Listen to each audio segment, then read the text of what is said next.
Hello everyone, welcome back to our YouTube channel Bhavna education hub. So friends, आज हमारा practice session 61। सो चलिए शुरू करते हैं। अपनी वोकैब को, अपनी ग्रामर को और ज़्यादा स्ट्रॉन्ग बनाते हैं।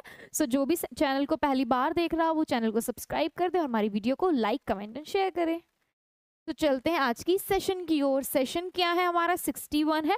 और आज एक खास बात है, सेशन में सारे ही क्वेश्चंस हमने सीजीएल के ले लिए हैं। पहले एमटीएस, सीपीओ, ग्रेजुएट लेवल सब चीज़ के क्वेश्चन आ रहे थे, लेकिन अब हमारा मेन फोकस तो पहले भी वही था कि अब सीजीएल, अपकमिंग एग्जाम सीजीएल ही है, तो उसको टारगेट कर रहे थे। तो हम सारे एग्जाम्स क्या है, सीजीएल, सारे क्वेश्चंस जो है सीजीएल के ही डालने वाले हैं। तो आपको सारे क्वेश्चन सीजीएल के मिलने वाले हैं। बहुत मेहनत से बनाई गई है ये चीज़ें। सो स्टार्ट करते हैं। पहला क्या है, सीजीएल का पूछा हुआ है 23 का 23 का। Neetu have been waiting for me since 10 o'clock in the morning. तो आपको एरर दिख गया होगा। नीतू क्या है? सिंगुलर वर्ब, सिंगुलर नाउन है। सिंगुलर नाउन के साथ हमारी सिंगुलर हेल्पिंग वर्ब आनी चाहिए। और यहाँ पर क्या लग रखा है? हैव लग रखा है। हैव किसके साथ आता है? प्लूरल के साथ आता है। तो नीतू के साथ क्या आना चाहिए? हैज आना चाहिए। तो किस पार्ट में हो गया मेरा एरर? इस पार्ट में। यहाँ पर क्या आना चाहिए था मेरा? हैव की जगह हैज आना चाहिए था। नीतू हैज। ये हो गया एरर। नेक्स्ट चलते हैं सेकंड क्वेश्चन की ओर। ये क्या है? स्पॉट द एरर का है, सीजीएल का ही पूछा हुआ है। तो मैं बार बार नहीं बोलूंगी, अब सारे क्वेश्चन सीजीएल के ही हैं। 61 सेशन से सारे क्वेश्चन आपको सीजीएल के ही मिलेंगे। तो ग्रामेटिकली करेक्ट सेंटेंस बताना है। 3 में एरर है और बाकी सही है। तो अ पार्टिसिपेंट्स होता नहीं है, तो ए cut. The participants of the competition are waiting, is waiting। अच्छा एक बात बताओ, जो द पार्टिसिपेंट्स है ये अपने बाद ऑफ ले रहा है, यानी कि एडिशनल इंफॉर्मेशन है। हमारा सब्जेक्ट क्या हो जाएगा? The participants. और पार्टिसिपेंट्स कैसे है? प्लूरल फॉर्म में है। तो यानी हमारी जो हेल्पिंग वर्ब है वो भी कैसी आएगी? प्लूरल आएगी। तो देखो क्या है, यहाँ पे इज है, ये गलत, ये तो पहले ही गलत है। ये भी क्या है?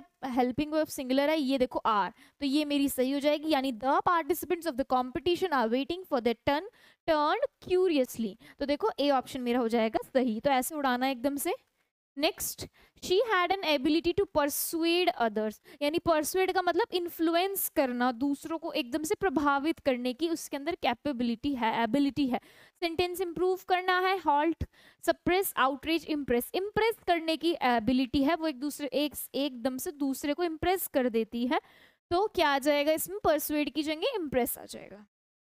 Next, we must remember that what we teach our children is what we inculcate in them। यानी हमें हमेशा ये बात याद रखनी चाहिए, जो हम अपने बच्चों को सिखाते हैं वही हम उनके अंदर इनकलकेट करते हैं। उसका हमें क्या बताना है? इनकलकेट को रिप्लेस करना है। तो इनकलकेट का मतलब क्या होता है मेरा? देखो, एंडेंजर यानी कि वो चीजें जो लुप्त हो चुकी है, रिस्क में हट चुकी है। इंस्पायर यानी प्रेरणा, मोटिवेट करना, एनकरेज करना। इंपोर्ट यानी कि बाहर से देशों से गुड्स अपने यहाँ मंगाना। और इंस्टिल का मतलब क्या होता है मेरा? इंस्टिल का मतलब होता है जो नॉलेज हम उन्हें सिखाते हैं, जो उनके अंदर जाती है, यानी बच्चों के अंदर जाती है। तो यहाँ पे क्या आ जाएगा? इनकलकेट की जगह मेरा आ जाएगा इंस्टिल। नेक्स्ट, फिफ्थ क्या है मेरा? She said she must leave all the bad habits. तो ये क्या है मेरा? डायरेक्ट स्पीच में है। शी सेड, तो क्या हो जाएगा? She said that. तो ये तो इसमें तो दैट ही नहीं, ये हट गया मेरा। इसमें क्या आएगा? देखो, she said that she must leave all the bad habits. तो यहाँ पे जो है हमारा दैट शी कुड का कोई मतलब नहीं है, ये हट जाएगा। अब देखो यहाँ पर क्या है? Must leave all the bad habit और मस्ट हैव, तो मस्ट के साथ हैव तो लगेगा नहीं। हैड टू लीव, ये हो जाएगा मेरा सही option. Next, the company board of directors will announce the financial result at the annual meeting tomorrow। तो यहाँ पर क्या है? एक्टिव पैसिव वॉइस, और ये एक्टिव में दे रखा है। देखो, will प्लस V1, तो ये क्या हो जाएगा मेरा? जब चेंज होता है will be प्लस V3 हो जाएगा। अब ढूंढो will plus B plus V3। तो देखो, will have है गलत, are being है गलत, इसमें क्या है? इसमें तो कुछ भी नहीं दिख रहा है भाई। विल ना हेल्प, ये तो कैसी गलत। देखो, विल बी और V3 यानी वर्ब की फर्स्ट या third form. The financial results will be announced, ऐसे करना है एकदम से।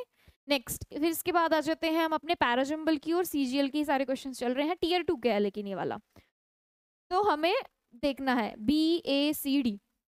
देखो, मुझे ना सबसे पहले ये बट ऑल्सो दिख गया। अब बट ऑल्सो है तो यानी नॉट ओनली भी होगा, तो ढूंढो नॉट ओनली, ये रहा।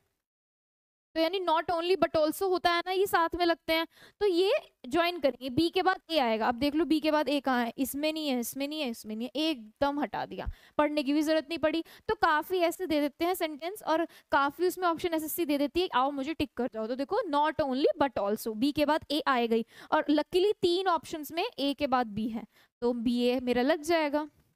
Next is the sustainable development goals SDGs were adopted by all the nations member states in 2015 to end poverty, reduce inequality and build more peaceful and prosperous society by 2030।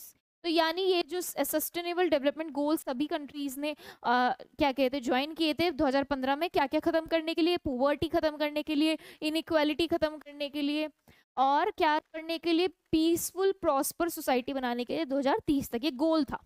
अब देखो ए से starting सारे में ही है, ए के बाद बी डी सी, देखो B पे चलते हैं। The SDGs can not be achieve without the realization of child rights, ठीक है भाई, नहीं हो सकता उसके बिना अचीव, चलो समझते हैं। See also known as the global goals, the SDGs are a call to action to create a world where no one is left behind.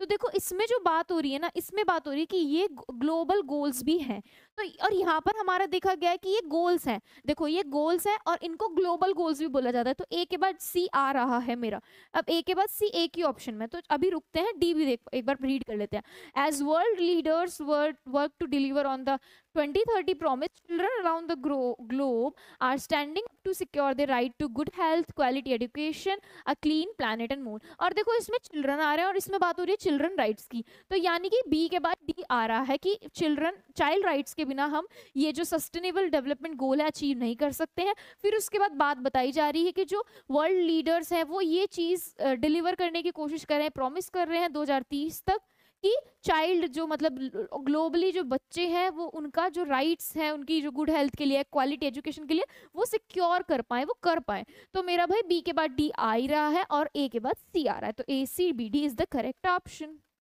9th, I take my dash off to our freedom fighters for their service to our country। तो देखो मुझे क्या करना है, यहाँ पर क्या है, एक बात ही बोल जाती है कि हैट्स ऑफ है आपको, तो आप लोगों ने इतना सब कुछ किया या आप इतना कुछ करते हो, हैट्स ऑफ। तो यहाँ पर क्या है, फ्रीडम फाइटर्स के लिए बोला जा रहा है कि जो उन्होंने सर्विस माई कंट्री को प्रोवाइड करी है उसके लिए मैं उनको ऑफ करता हूँ। क्या, boots off, hat off, gun off, sock off, तो क्या किया जाता है, हैट्स ऑफ किया जाता है। ये तो ईजी था। Next, dash droplet settled on top of leaves, यानी कुछ ड्रॉपलेट्स लीव्स की टॉप पर सेटल हो गई। अब कैसी ड्रॉपलेट, ड्यू, डॉ, डू तो आएगा नहीं, डू का मतलब तो करना होता है ड्यू, तो ड्यू का मतलब होता है वाटर की ड्रॉपलेट फॉर्म और ड्यू ड्रॉपलेट्स बोला जाता है। तो ड्यू ड्रॉपलेट सेटल हो गई लीव्स की टॉप पे, तो dew is the correct option. Next, a thing which is fit to eat, यानी ऐसी चीज जो खाने के लिए योग्य हो, फिट हो। एलिजिबल यानी कि किसी चीज को करने के लिए हम योग्य हैं, एलिजिबल हैं। नेक्स्ट, जैसे हम 18 के बाद वोट देने के लिए एलिजिबल हैं। नेक्स्ट, डाइजेस्टिबल यानी जो चीज खाने के लिए डाइजेस्ट मतलब डाइजेस्टिबल हो, ठीक है। नेक्स्ट इज क्यूरेबल, जो चीज ट्रीट हो सकती हो, जिसका इलाज हो। लास्ट है एडिबल, यानी जो चीज खाने के लिए सही हो, एडिबल हो, फिट हो। Next is a person who believes that laws and governments are not necessary, यानी एक ऐसा व्यक्ति जो मानता हो कि भाई लॉज होना, गवर्नमेंट होना नेसेसरी नहीं है। पहला एंटागोनिस्ट, एंटागोनिस्ट होता है मेरा जो विरोधी होता है, एक नायक नायक जो होता है उसके अपोजिट जो मूवी में होता है एंटागोनिस्ट, यानी कि खलनायक यानी विलन एक मूवी का। और प्रोटेगोनिस्ट होता है उसी मूवी का हीरो, यानी कोई भी हीरो पर्सनालिटी, नायक। Next is antichrist, antichrist देखो एक तो एंटी और ऊपर से क्रिस्ट, तो एंटी अपोजिट क्रिस्ट का, यानी कोई भी क्रिस्ट का जो एंटी होता है यानी अपोजिट होता है, जिसका विरोध कर रहा होता है। नेक्स्ट इज एनार्किस्ट, एनार्किस्ट होता है वो व्यक्ति जो नहीं चाहता कि कोई लॉ हो, गवर्नमेंट हो, तो ये इसका ऑप्शन लग जाएगा। और डी क्या है, एडवर्सरी, एडवर्सरी होता है मेरा एनिमी हो गया, मेरा ओपोनेंट हो गया, वो इसका मीनिंग हो गया। नेक्स्ट चलते हैं 13th की ओर, लिली लिवर्ड, लिली लिवर्ड का मतलब होता है यानी कि तुम ब्रेव नहीं हो, तुम कैसे हो, कोवर्ड हो। Next is Pooja tried to explain the problem but soon she tied herself up in knots. Knots यानी गांठों में बांध लेना. अब कोई चीज गांठ में बंध रही है तो कैसी हो जाएगी वो चीज, जटिल हो जाएगी. तो यानी क्या हो जाएगी, वो उलझ जाएगी. उलझने का मतलब होता है कंफ्यूज हो जाना. तो देखो बी ऑप्शन देखो, become very confused when you are trying to explain something, यानी कुछ चीज ट्राई कर रहे हैं एक्सप्लेन करने के लिए, अब लेकिन खुद ही कंफ्यूज हो गए. तो नोट्स से याद रखना, अगर हम अपने आप को नोट्स में बांध लेते हैं यानी हम अपने आप में कंफ्यूज हो जाते हैं जो भी हम बात कर रहे हैं या कह रहे हैं. नेक्स्ट इज 15 सिनोनिम बताना है जीलस का. जीलस होता है मेरा कोई भी, एक्साइटेड, ईगर, एंथुसियास्टिक, यानी जोश से भरा, एक्साइटेड से भरा, एक्साइटमेंट से भरा. पहला ही ऑप्शन क्या है मेरा, एंथुसियास्टिक है यानी ईगर से भरा, यानी कि एंथुसियास्टिक मेरा क्या हो जाएगा, जोशीला, जिसको विलिंग होती है, इच्छा होती है नई नई चीजों की. तो ये हो गया मेरा एंथुसियास्टिक, ये हो गया इसका सिनोनिम. नेक्स्ट इज हमारा डिटैच्ड. डिटैच होता है मेरा जो रिजर्व्ड होता है, सेपरेट होता है, अलग थलग रहने वाला, अलूफ हो गया एक वर्ड इसका सिनोनिम. एपैथेटिक, हमने वोकैबुलरी पॉइंट चल रही है हमारी 2.0 चल रही है, उसमें हमने पढ़ा एपैथेटिक. अपैथी एक वर्ड पढ़ा था जिसमें कोई फीलिंग ही नहीं होती, डिसइंटरेस्ट होता है, इनडिफरेंस होता है भाई, मतलब उदासीनता. तो ये क्या है मेरा, जो अलग थलग रहता है. और इनडिफरेंट भी क्या है इसका सिनोनिम है, ये दूसरे एक दूसरे के सिनोनिम है. तो यानी ये वाला भी नहीं होना था इसका आंसर, ये वाला भी नहीं. दो तो हमने हटाई दी. और डिटैच्ड मतलब अलग. डिटैच तो अपने आप मीनिंग बता रहा है कि मैं अलग हूं, और ये इसका मीनिंग लग जाएगा. Next is 16 feeble. फीबल होता है मेरा कमजोर. अनहीडफुल, देखो अनहीडफुल होता है जो अटेंशन पे नहीं करता, नॉट पेइंग अटेंशन, ना कि केयरफुल भी नहीं है. स्ट्रॉन्ग मतलब जिसमें जो, मतलब जो स्ट्रॉन्ग है, जो स्ट्रॉन्ग है. नेक्स्ट वीक यानी कमजोर. वीक का एक और मेरा वर्ड है फ्रेजाइल, यानी कमजोर है. और फीबल भी कमजोर हो गया यानी इसका सिनोनिम लग गया. लास्ट है मेरा बेनफुल. बेनफुल यानी इंजूरियस है, हार्मफुल है, डेंजरस है, हजार्डस है, यानी जो चीज हमारे लिए खतरनाक है, डिस्ट्रक्टिव है. तो नेक्स्ट चलते हैं हमारे 17th वर्ड की ओर. Her dog can climb under the fence. तो उसका जो डॉग है वो अंडर द फेंस क्लाइम कर रहा है, कर सकता है. एंटोनिम बताना है. तो अंडर मतलब किसी चीज के नीचे, और इसका अपोजिट क्या हो जाएगा, ओवर, यानी किसी चीज के ऊपर. ये तो इजी था, कर दिया होगा सबने. Next, Henry so servile that other people take advantage of him. Servile होना मतलब यानी हेनरी सर्वाइल है और उसके सब क्या लेते हैं, एडवांटेज लेते हैं, उसका सब फायदा उठाते हैं. तो सर्वाइल का मतलब होता है कोई ऐसा व्यक्ति जो एकदम मतलब तैयार रहता हो किसी भी कहने पे, कोई भी काम करने में. अगर आपको कोई काम बोला जाएगा और आप सर्वाइल हैं तो आप एकदम उस चीज को कर देंगे. यानी कैसे हैं आप, एकदम से हामी भरने वाले हैं, तो आपका फायदा जरूर उठाई जाएगा. तो सर्वाइल है यानी वो एकदम से हाँ कर देता है. अब एरोगेंट कैसा होता है, नहीं अपने आप को सुपीरियर सब, मैं क्यों करूं, मैं क्यों करूं, होता है ना. घर में दो बच्चे होते हैं, एक तो हामी भरने वाला और एक मैं क्यों करूं ये काम, वो क्यों नहीं कर सकती. तो मतलब कि एरोगेंट है मेरा, नहीं जो मैं नहीं करूंगा, मैं अपने आप को सुपीरियर समझता हूँ, अहंकारी हूं मैं. तो ये हो जाएगा मेरा इसका एंटोनिम. ठीक है. अब देखो बाकी के दो ऑप्शंस, देखो तीन ऑप्शंस है. कनिंग मतलब चालाक हो गया, ठीक है. शिपिश हो गया, बिकरिंग हो गया मेरा. तो शिपिश का मतलब क्या होता है, बिकरिंग का मतलब क्या होता है, नए वर्ड्स हैं दोनों. आप इसके कमेंट में हमें आंसर करके बताएंगे, ठीक है, इसका कमेंट करके बताएंगे दोनों का. नेक्स्ट चलते हैं 19th की ओर. The villagers beggars. देखो चार वर्ड है, चारों अंडरलाइन किए हुए, इसमें से आपको स्पेलिंग देखनी है कौन सी में एरर है. तो बेगर मेरा सही है, असाइंड मेरा सही है, एप्रेंटाइसेस मेरा सही है, यानी ग्लिटरिंग गलत है. ग्लिटरिंग की सही स्पेलिंग होगी GLITTERING, यानी डबल आर नहीं आना था, डबल टी आना था, ये इसमें एरर था. लेकिन आपको स्पेलिंग चारों याद करनी है, देखना आपको जरूर हेल्प मिलेगी. आप एक दिन कमेंट करके बताएंगे कि ऐसे ऐसे हमने स्पेलिंग देखी थी, और आप जरूर हेल्प मिलेगी, क्योंकि प्रीवियस ईयर में से ही तो पूछे जाते हैं. देखो जैसे ये है, इस बार आपको ये आई, अगली बार ये पूछ सकता है. यहाँ पे APP है, P हटा देगा, डबल E कर देगा, डबल R कर सकता है, कुछ भी कर सकता है भाई. लास्ट क्या है हमारा इसमें, सीजल में पूछा हुआ हमारा एसोसिएशन की स्पेलिंग. तो एसोसिएशन SION तो नहीं होता है, देखो. तो ASS देखो पहले, सबसे पहले तो ये दो तो कट हो गए, ASS आएगा ही. और फिर उसके बाद C आता है, तो ये भी गलत. तो देखो ये है मेरी सही स्पेलिंग, ASSOCIATION. तो यहाँ तक मेरे 20 क्वेश्चंस कंप्लीट होते हैं. आई होप आपको समझ में आएंगे, मजा आया होगा, कुछ नया सीखने को जरूर मिला होगा. चलते हैं अपने क्लोज टेस्ट की ओर. द डिजिटल साक्षात्र अभियान दिशा, जिसका नाम दिशा है, और national digital literacy mission NDLM। ये 2 मिशन है, अभियान है, स्कीम है, has been formulated to dash, ये फॉर्मुलेट करी गई है टू डैश IT ट्रेनिंग। क्या करी गई है? To dash, to attribute, to attain, to impart, to affirm. देखो चारों मतलब अलग है, किसी को जो मतलब पता होगा।